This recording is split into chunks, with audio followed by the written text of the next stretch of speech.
أعوذ بالله من الشيطان الرجيم. بسم الله الرحمن الرحيم. وما منع الناس أن يؤمنوا إذ جاءهم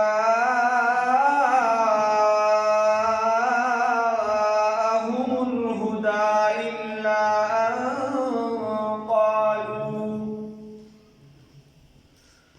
إلا أن قالوا أبعث الله بشرا رسولا. قل لو كان في الأرض ملائكة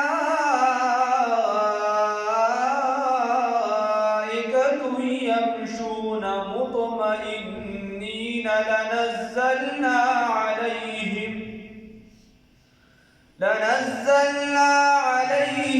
من السماء ملكا رسولا. قل كفى بالله شهيدا بيني وبينكم إنه كان بعباده خبيرا بصيرا. صدقت يا رب العالمين.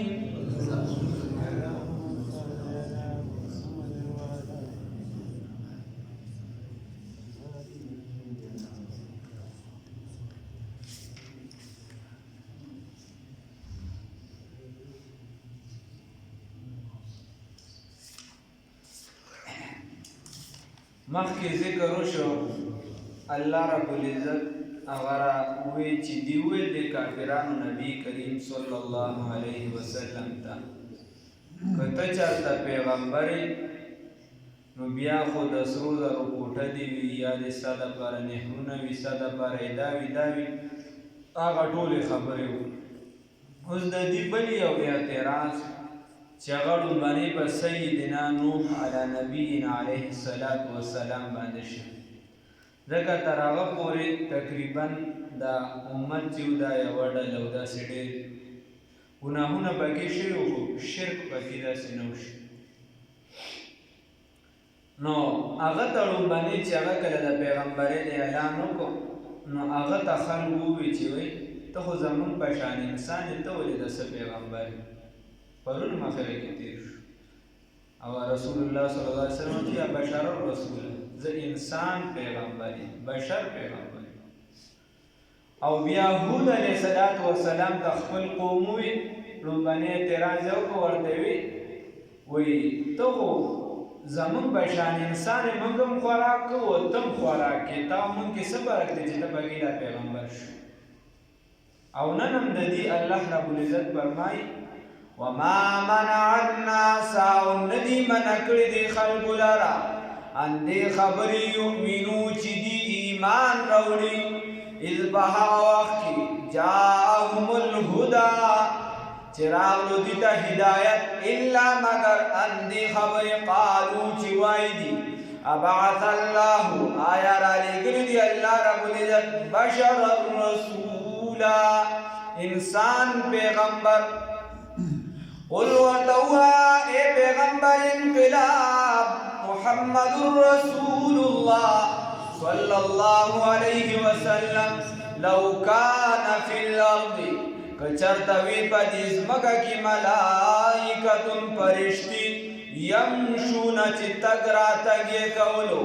مطمئنین اوسیدلی یا یمشون چی تگی کولو مطمئنین دائما ہمیشہ لنزلنا ننازل کړي به منګه علیهم فهغیو باندې من السماء د اسمان د جانب نه ملک الرسولا فرشتہ پیغمبر. قل ورته ووایه اے پیغمبره صلی الله علیه وسلم کفا کافی دی بالله الله رب العزت شهیدا گواه بینی و بینکم بمین زما استاسو کی انه یقینا دغ الله رب العزت کان دی بعبادی و خپل بندگانو باندې خبيرا خبردارا بصيرا لیدونکی خبر ادا الله رب العزت ورته فرمایي چې د پیغمبر د پاره چې دی صرف معلم استاد کېدل شرط نه دی، صرف استاد کېدل شرط نه دی، د پیغمبر د پاره رول ماډل کېدل هم شرط دی چې دا هغه زندګي د انسان وګوري هغه شان زندګي جوړوي، چې دا هغه زندګي ته انسان وګوري هغه شان زندگی جوړه کی. الله وی دا خلک نه دي منع کړي اندای خبرې یؤمنو چې دی ایمان راوړي اذ جاءهم الهدى هدایت چې ورته راغله خو صفا لار ده ښکلې لار ده، هغې کوي د مور او پلار ادب کوي، احترام کوي، هغې کوي شراب مسکې، زنانو سره زیاتې مه کوي، د رور سره زیاتې مه کوي، معاشره کې امن و سکون ساتئ. نو دې کې خو څه بد نشته د یو پیغمبر اتباع یو مشر اتباع وکړي، ځکه چې بلا مشران وي نو بیا د محلي نوم هم چې دی ګډوډي نوم هم نه معلوم بلا نومونه او درېده بیا د ملک هم کیسه ګډوډی چې بلا مشران وي، بیا د علاقې هم کیسه ګډوډی کار مال پکې نه کېږي ځکه هر یو پکې خپله خپله ډنګوي. نو الله رب العزت فرمایي چې کیسه خو سمه وه خو دوی په دې ټکي باندې اعتراض دوی وي الا ان قالوا مگر دوی ویل ابعث الله آیا رالیږلی دی الله رب العزت بشر الرسول انسان پیغمبر. اوهو دا خو ناممکنه ده، دا لا څنګه خبره ده؟ زمونږ په شان انسان دي، زمونږ مال دولت زیات دی، موږ سره پیسې هم شته او دی غریب کس دی چې خپل کور یې هم نه او دی چې دی پیغمبر داسې نشي کېدی. نو الله رب او دې اعتراض دا وکړو، اول اعتراض دا وکړو چې نه پکار دا و چې د پیغمبر سره فرشتې راغلي، د پیغمبر سره فرشتې راغلي وي. نو جبرائیل امین خو الله راته الله رب العزت یا خو تاسو نه مانئ، خو تاسو نه مانئ، هغه د خپل دشمن وایي. یا مخکې څومره فرشتې راغلي دي، مخکې څومره فرشتو نزول کړی دی، نزول د فرشتو بابا د شاه منصور رحمه الله وی فرمایل چې خدای دې راته فرشتې نه ښیي، خدای دې راته فرشتې نه ښیي، دومره نیکان موږ نه یو چې چېرته هغې را سره مصافحه وکړي او جبرائیل امین ووینو. البته که چېرته مو لیدل وي دغه اسرائیل به وینو نو بس خدای دې راته لا نه ښیي. نو خبره دا ده نبی کریم صلی الله علیه وسلم فرمایي د حدیث مفهوم دی که چېرته زما په مجلس کې چې تاسو څنګه یې که چېرته بهر هم دغسې وي بیا خو به در سره فرشتې مصافحه کوي. نو خبره دا ده الله رب العزت ورته نو دویم اعتراض یې بیا دا وکړو نوح علیه السلام رامیانو وایي ځه صحیح ده بس د سره فرشتې نه راځي نو بیا د خو داسې وشي چې خدای د فرشته پیغمبر رالېږلی و انسان به د سره رالېږه نه. نو بھائی انسان کاروبار کی فرشتے ته کاروبار ضرورت نشته، انسان واده کی فرشتو ته واده ضرورت نشته، انسان رور دی خور دی مور ده د فرشتو ته د ضرورت نشته. د انسان په معاشره کې سماجی زندگی ده، سیاسی زندگی ده، معاشرتی زندگی ده، اجتماعیت دی، انفرادیت دی، د کور حال دی، بار حال دی، فرشتے د دې شیزونو ضرورت نشته. انسان خواهشات دی فرشتو ته د ضرورت نشته. نو ستدغه سیزونه به بیا د چا نه زده کړي؟ ځکه د پیغمبر هر کار چې دی دا د امتي دپاره دغې ته به ګورو په دغه لار باندې وځي. نو الله رب العزت ورته فرمایي قل ورته ووایه ای پیغمبر صلی الله علیه وسلم لو کان فی الارض ملائکة ګوره دا بس ناشنا انداز سره جواب ورکوي، هر کس پې پوهېږي. وایي که چېرته وي په ځمکه کې فرشتې یمشونه چې تګ راتګ یې کولو مطمئنین اوسېدلې یا دایما تلې راتلې لنزلنا علیهم من السماء بیا به م رانازل کړی به هغې باندې د اسمان د جانب نه ملک الرسول ملکي پیغمبر پیغمبر هم چې الله کوم رالېږي نو هغه فرشته وي. اوس انسان د انسان له خو انسان رالېږي چې دې ته دا ټول څیزونه زده کړي، دې ته چې دې بودباش زده کړي، زندګي د هغه نه زده کړي. پیغمبر خو د دې دپاره پیغمبر خو د دې دپاره نه دی چې دوه درې نارې مې ولګولې او زه یم چې ما حق ادا کړې، نه پیغمبر د دې دپاره چې د هغه زندګۍ ته وګورو خپله زندګي جوړ کړي. الله یې توفیق راکړي. صرف جذباتیت خو نه دی. علامه ذهبي صاحب راغلو عبدالغفار ذهبي صاحب دامت برکاتهم العالیه دا پنجاب ډېر لوی عالم دی، د ملک په لوی لوی ولایت یاد ګومن صاحب وغیره دا ټول استادان نو ورسره عقایدو کورس هغې کې راته وي چې وایي زمونږ په پنجاب کې نه دی وایي په هغې کې ته چغې واه واه واه وایي څوک درته نه راپاسي ستاسو په پښتنو کې یو اواز ولګه وایي سم ډېر درپسي وایي بیا سوچ پرې رسټو کړي نو دواړو کې دواړو اړخته په منځ کې لار پکار نو خبره داسې ده چې څوک چغو پسې نو الله رب العزت فرمایي نه که بس فرشتي پیغمبر به مې رالېږلي انسان د انسان نه بل انسان پیغمبر راځي خبره ده الله رب العزت ورته فرمایي کفا بالله ورته ووایي چې کافي دی الله رب العزت که تاسو منئ او که نه شهیدن ګواه بیني و بینکم په میانځ زما او ستاسو کې نو د تبلیغي مشرانو کې مولانا عمر پالنپوري صاحب مولانا عمر پالنپوري صاحب اجتماع کې وی بیان وکړ چې بیان را لاندې کېده راته بیا کله هغه ځای نه بهر ووتل وی چا ورته وی چې صاحب ماډرن خلک یې که نه وی صاحب وی خلک کوم ځای ته ورسېده خلک څه کوي تاسو لا اوس هم چې لیټرین ته ځئ نو دا به او چې لیټرین ته راوځئ دا به کې یو دا خپه به وړاندې کې او دا به وروستو کې او دا وغیره مولانا عمر پالنپوري صاحب ورته په ساده الفاظو کې ورته جواب ورکړي ورته ملګریا کله چې داسې وشي چې ته لیټرین ته تګ بند کړي نو بیا به ما ته ووایې زه به یې طریقه بنده کړم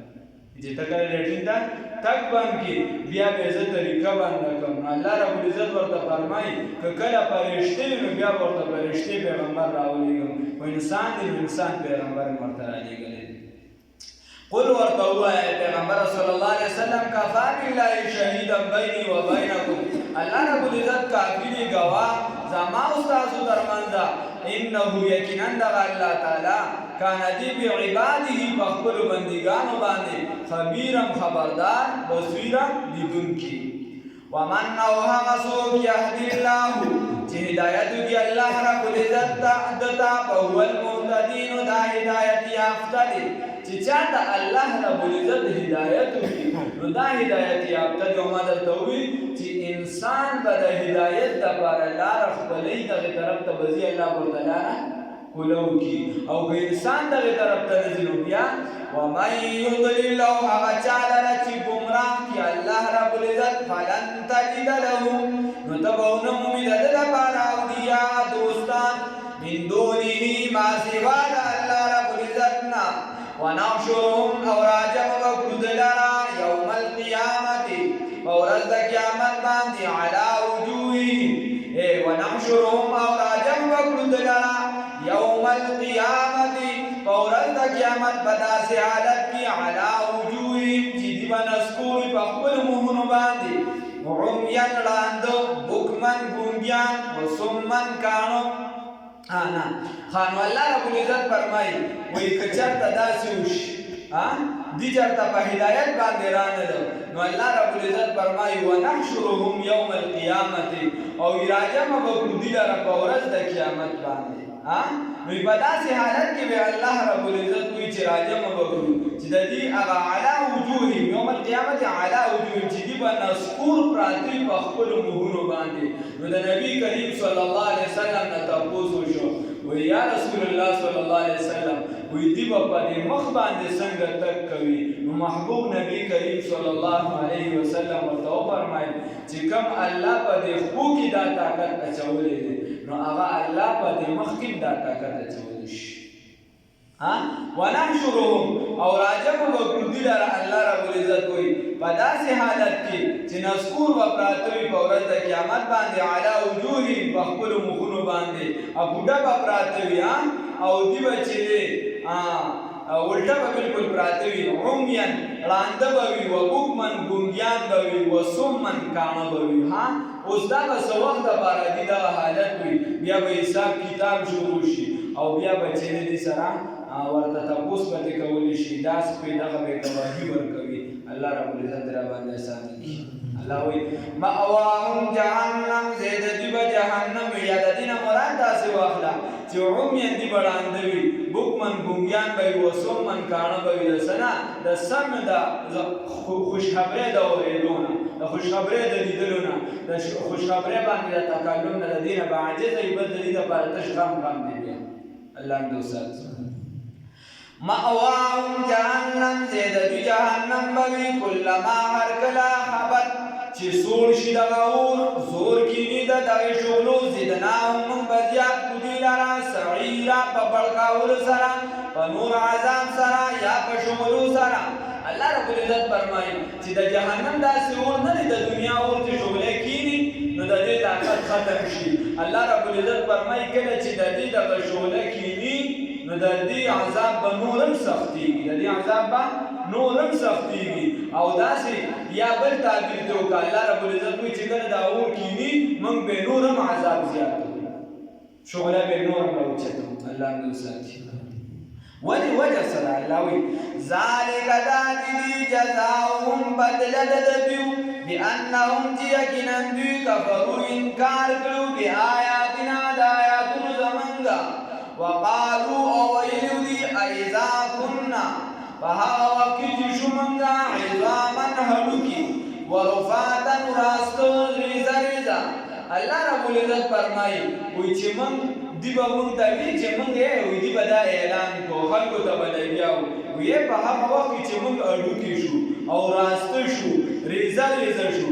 اینا آیا منگا لمبعوثونا را جوندی کولی بشو خلقا جدیدا پارا جوندی کول نو سره چې موږ ریزه ریزه شو ختم شو لکه رسول الله صلی الله علیه وسلم د تاسو سمایو او کوپړې راوړل چې هغه کوتي وړي نو خاورې شو وی دا مختل را جوندی وی الله ورته وی تو ورته وایا اولم يروا آیا دی نوی آیا دی سوچ فکر کړی دی ان الله یقینا الله رب العزت الذي هوذات دی خلق السماوات دی پیدا کړی اسمانونو لرا والارض ازمکی لرا قادر هغه قدرت لري قادر دی القادر على كل شيء قادر دی على ان بدی خبر باندې يخلق چې پیدا کړی لرا مثلهم چې پیدا ان بدی خبر باندې يخلق چې پیدا کړی مثلهم په مثل د دیو باندې الله رب العزت فرمایي چې تو ورته وایا چې تاسو په دې سوچ غور فکر کړی چې الله رب العزت اسمانونه ودرولې دي زمکه پیدا کړې دي الله رب العزت قادر دی په دې باندې چې د دې په شان نور انسانان جوړ کړي الله په دې قدرت نه چې زم په شان نور انسانان جوړ کړي ولې نه دی الله پاسه باندې قدرت لري نو الله رب العزت فرمایي چې الله په دې قدرت لري خدا مثل نه مراد دا چې بعینه به تاسو جوړې دوباره بعینه به تاسو را پاسې دوباره دې کې یو خبره بل خبره دارا الله رب العزت وایي چې ګورا انسان نو باندې ابتدایي پیدا کول ګران دي او چې یو پر یو کس پیدا شنو بیا پکې څه ګرانی پاتې شو بیا پکې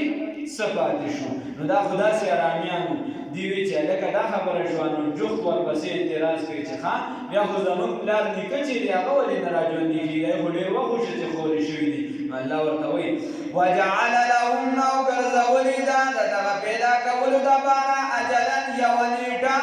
لا ریب فی چې باید څه شک شوبه نشته الله رب العزت فرمایي چې تاسو د وړو ګیم نه دی دا ما دنیا جوړه کړې دا زما خپل قدرت دی زما خپل حکمت دی چې بس تاسو کله وایي پلانکي دې راژوندي شو نو به راژوندي شو پلانکي بابا راژوندي نه شو پلانکي بابا چې نو دا الله رب العزت وینه د دې لپاره ما یو خپل نیټه مقرر کړې ده امتحانګار روانه ده هلته بیا پته لګي وجعل لهم وغرزول دي را پاسول دبارا دي دوباره راجوندي کول دبارا اجلا یونیټا لا ریب فی چې نشته دې هیڅ شک پای کی فابى الظالمون بس انکار ظالمانو الا کفورا مگر د انکار نه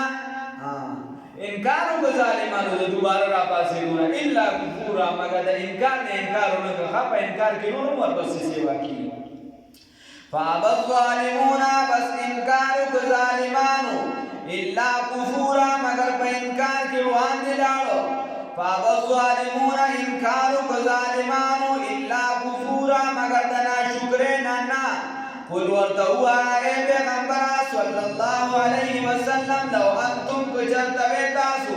تملكون مالکان یا اختیارمن خزائن رحمت ربی د خزانو زما دربو د خزانو د رحمت درب زما اذن په دغه وخت کې لامسکتم تاسو به اشاره کړې وي دغه خزانې لره خشیت الانفاق د وی د خپلو وکانه الانسان یقینا دی دا انسان قتورا یقینا دی دا انسان بخیل شو او زړه تنګ الله رب العزت فرمایي وی کچرته تاسو مالکان وې د الله رب العزت د خزانو دا څه چې د رزق خزانې دي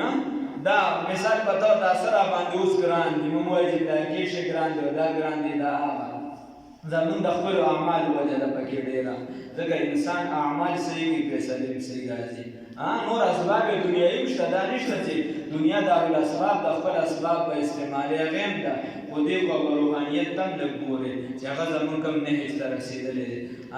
نو الله رب العزت فرمایي لو انتم تملكون خزائن رحمت ربي کچرته تاسو مې مالکان د خزانو ګرځولې وي نو اذن په دغه وخت کې د امسکتم تاسو ولا خزانه یې سره کړې وه بچا هم خرچي نه کولې بچا هم لګولې نه پیسې هم چاله نه ورکولې خوراک به هم نه ورکولې خشیت الانفاق د یاري د ختمېدو تاسو به د خدای خزانه به ختم شي استاد محترم مولانا مفتی اعظم پاکستان مفتی ضروري خان صاحب رحمه الله تعالی رحمت واسعه دا د صحه ماده پکې ډیره زیاته و نو تخته په ورکړې ډیره زیاته یو ول څه خادمان وې زه د خادمانو ته هم چې لګوي لکه زماده پیسې نو چې زه ختم کوم دا پیسې به کم نه ډیر زیات 2.5 زره 3,000 5,000 پورې دا ختم کی پیسې ورکړي وې زه ورته چې ورکوي پیسې وې دې پکې بیا هم غلي شانتي پټې سي وې چې الله رب العزت پیدا کړی نو اذا لامسکتم الله رب العزت ورته چې تاسو به اشاره کړی و خشیت الانفاق د یاد د ختمېدو حالان کې د الله رب العزت خزانه ختمېدونکي نه ده خو تاسو به بیا هم د اشاره کړی و الله رب العزت وی وجه صدا وکانه الانسان ویقینا دې دا انسان قطورا شوم یا زړه شوم دې شومي کوي بخل کوي او بخل چې دا د الله رب العزت تخوخه نه دی الله رب العزت دې موږ ساتي او الله د مؤمنانو صفات موږ کې پیدا کړي